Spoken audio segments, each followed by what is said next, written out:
Saya teringat semasa tahsin di pondok pesantren dulu. Saat itu saya belum mengerti panjang dan pendek ketika membaca Al-Quran. Salah satu ustadz saya menyampaikan dengan nada tingginya, "Kamu bakalan lama di tahsin kamu sanggahnya." Namun saya buktikan kepadanya bisa lulus tahsin dalam waktu 3 bulan. Dan alhamdulillah saya bisa menghafal walaupun dengan panjang pendek yang masih perlu dibenahi. Juga saya hanya bisa menghafal Al-Quran setengah halaman sehari. Lalu perlahan-lahan entah bagaimana saya mengalami penambahan hafalan sehari bisa 1 halaman, 2 halaman dengan sekolah dasar saya. Lalu saya lulus kala itu menjadi siswa terbaik dan saya melanjutkan tahapan-tahapan hingga menulis 30 juz dengan tulisan tangan saja. Saya juga memiliki pengalaman mengajar 10 individu yang bisa selesai 30 juz dalam tempo 1 bulan di tangan saya. Dengan pengalaman-pengalaman selama 10 tahun inilah saya ingin berbagi rahasia kecil untuk Anda. Saya menamakannya Servo Hafiz, dengan rahasia-rahasia mahal yang bisa mengubah Anda tentang cara pandang Anda menghafal Al-Quran. Beranikah Anda menyambut informasi ini sampai akhir? Buktikan.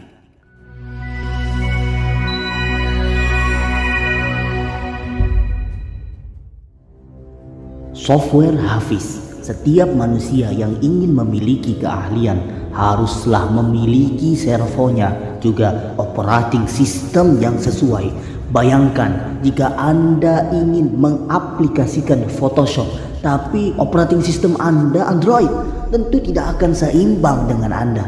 Menjadi ahli menghafal Al-Quran juga merupakan hal yang membutuhkan software yang baik, karena banyak sekali hafiz Quran yang aneh. Hafal Quran 30 juz tapi kelakuannya dajjal, sampai seperti Musailama Al-Kadzab. Hafal Al-Quran tapi merusak badannya sendiri, mabuk, merokok. Hafiz Quran tapi maksiat. Sebenarnya ada apa dengan dirinya? Apakah softwarenya rusak, tidak sesuai sehingga tidak berpengaruh buat dirinya? Tentu saja tidak. Tapi yang ia pasangkan bukan software yang sebenarnya, karena software original dan orisinil akan membentuk pribadi yang baik, memanfaatkan ilmu, mengamalkan isinya, juga menjelma menjadi akhlak yang baik. Lalu apa masalahnya? Ya, aplikasinya bukan yang asli, bisa di-download tapi palsu. Sekarang marak sekali penipuan software. Dalam aplikasi yang menipu juga bermasalah, mulai berkedok menjadi cepat kaya, jual beli yang tidak dapat mengirim, juga investasi bodong yang merugikan. Apa yang Anda perhatikan dari aplikasi tersebut? Aplikasinya bisa di-download kan? Meskipun lewat VPN, aplikasinya bisa memesan meskipun menipu aplikasinya. Bisa meminjamkan Anda uang, namun penagihannya seakan meneror Anda. Ya, itulah masalahnya. Aplikasinya bukan yang original. Lalu bagaimana membentuk software yang asli untuk hafalan Al-Quran Anda? Saya akan berikan rahasianya sekarang dan akan segera terinstall untuk operating system Anda. Pada bagian yang pertama, saya akan jelaskan kekuatan keyakinan untuk servo Anda. Manusia melakukan sesuatu sesuai dengan apa yang ia yakini. Seseorang penghafal Al-Quran yang belum memiliki keyakinan dalam menghafal Al-Quran tentu akan susah dalam menghafal.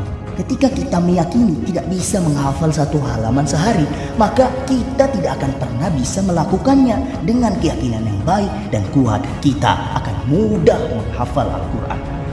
Allah Subhanahu wa ta'ala berfirman di dalam surah Al-Qamar ayat 32, "Walaqad yassarnal Qur'ana lidzikri fahal min muddakir." Dan sungguh Allah Subhanahu wa ta'ala sudah memudahkan Al-Quran untuk mengingat.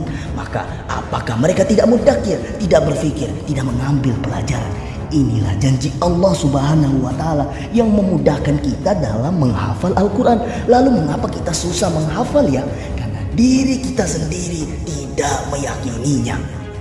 Mengapa ada seorang yang masih merokok padahal ia tahu hal itu merusak kesehatan? Saya ada cerita ketika saya mengikuti lomba MTQ kabupaten di daerah cabang 10 juz. Kala itu saya mendapatkan juara 1 cabang 10 juz.